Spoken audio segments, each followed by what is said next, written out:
Hello, everybody. Today we are going to talk about countable and uncountable nouns. Are you ready? Let's start. All right, let's tackle one of the trickiest little corners of the English language, countable versus uncountable nouns.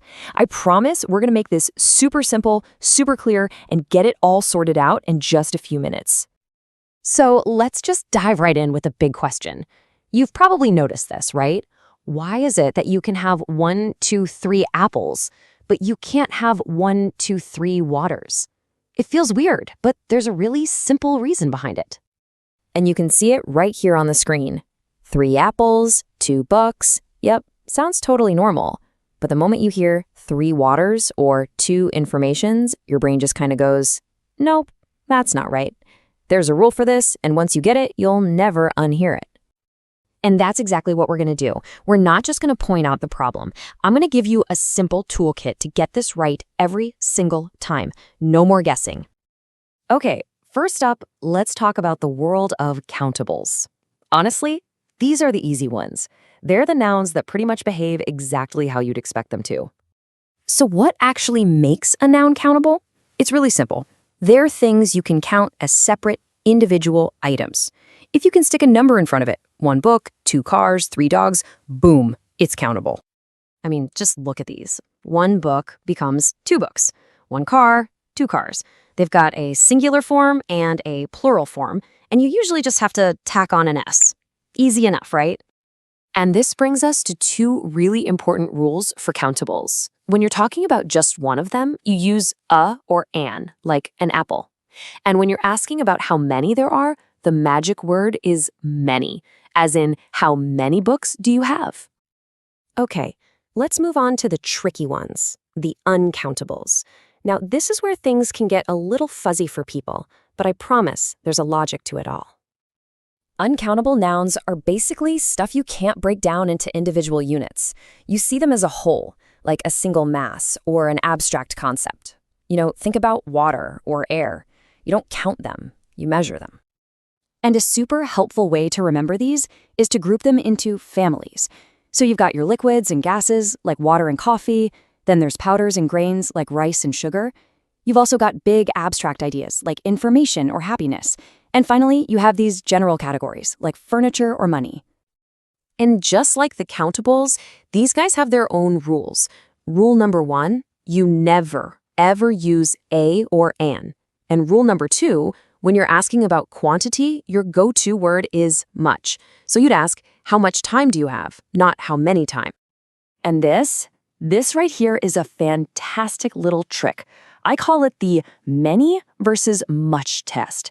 If a noun sounds right with many, it's countable. If it sounds right with much, it's uncountable. Seriously, just trust your gut. How many friends? Sounds perfect. How many money? Sounds totally wrong. Your ear knows the difference. So, you might be thinking, okay, if I can't count them, how do I talk about a specific amount? Well, there's a clever little workaround for this. It's the container trick. Here's the secret. You don't actually count the substance itself. You count the container it's in, or some kind of unit. So instead of saying 2 breads, you say 2 loaves of bread. It's not 3 waters, it's 3 glasses of water. And this works for abstract things too. You can give someone a piece of advice. See, you're counting the piece, not the advice. All right, now for my favorite part, the rule breakers. Some nouns are like chameleons. They can actually be countable or uncountable. And the cool thing is, their meaning totally changes depending on which one you use. Let's take the word chicken. When you're talking about it as food, the meat on your plate, it's uncountable. I like to eat chicken. But when you're talking about the actual living, clucking animals, you can totally count them. There are 3 chickens on the farm. Paper is another perfect example of this. The raw material itself, that's uncountable.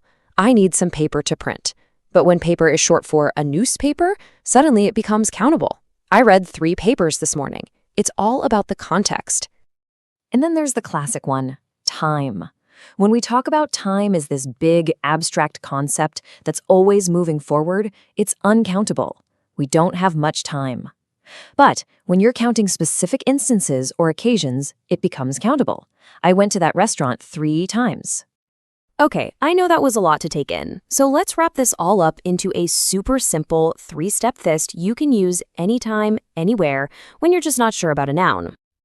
Here it is, your go-to noun test. Step 1, try to put a or an in front of it. Does a furniture sound weird? Yep, it's probably uncountable. Step 2, use our many versus much test. Many money sounds totally wrong, so use much, it's uncountable. And finally, step 3, just try to picture it. Can you actually count 1 single grain of rice? Not really. If you run a noun through these 3 quick checks, you'll find the answer. You know, if you only remember one single thing from all of this, let it be this right here. This is the absolute core of it all. Countable nouns have 2 forms, a singular and a plural, like dog and dogs. Uncountable nouns, like water or music, they only have 1 form. That's it. And there you have it. You are now equipped to handle pretty much any noun that comes your way. So I'll leave you with this question. What's an uncountable noun that you still find a little tricky? Let me know down in the comments. Thanks for tuning in.